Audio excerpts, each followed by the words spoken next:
السلام علیکم ناظرین، میں امید کرتا ہوں کہ آپ سب خیریت سے ہوں گے۔ تو ناظرین، میں خوش آمدید کہتا ہوں آپ کو اپنے چینل میں، ہمارے چینل کو لائک اور سبسکرائب ضرور کریں۔ تو ناظرین، آج کی ہماری ویڈیو کا جو وظیفہ ہے، وہ ایک بہن نے مجھ سے سوال کیا کہ میری شادی کو کئی سال ہو گئے لیکن ابھی تک اولاد نہیں ہوئی، تو کوئی وظیفہ بتا دیں۔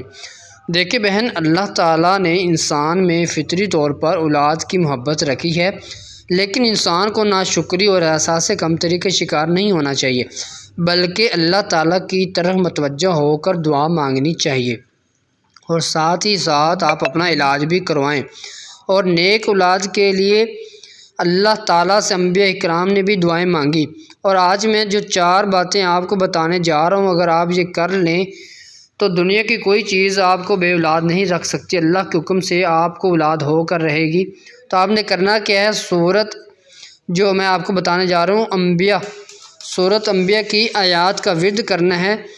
ہر نماز کے بعد 7 مرتبہ آپ نے اس کا ورد کرنا ہے، اور یہ آیات کون سی ہے، یہ آپ کی سکرین پر آپ کو نظر آ رہی ہے، اور اس آیات کا نمبر جو ہے وہ 89 ہے۔ تو اس کا آپ نے ورد کرنا ہے۔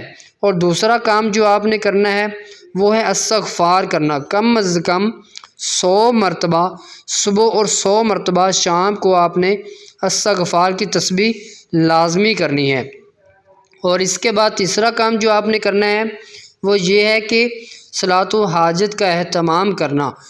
جس کو بھی اللہ تعالیٰ سے کوئی خاص کام ہو یا کچھ مانگنا ہو، وہ باوضو ہو کر نماز حاجت کا اہتمام کرے، تو انشاءاللہ اللہ پاک اس کی دعا کو ضرور قبولیت عطا فرمائیں گے۔ اور چوتھا کام جو آپ نے کرنا ہے وہ یہ ہے کہ اپنی طاقت کے مطابق صدقہ دینا۔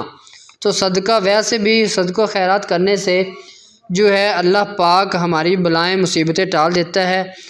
تو دوستو، یہ تھی آج کی ہماری ویڈیو۔ اگر آپ کو ہماری ویڈیو پسند آئی ہو تو لائک اور شیئر ضرور کریں، اور ہمارے چینل کو بھی سبسکرائب کرنا مت بھولیں۔ جزاک اللہ۔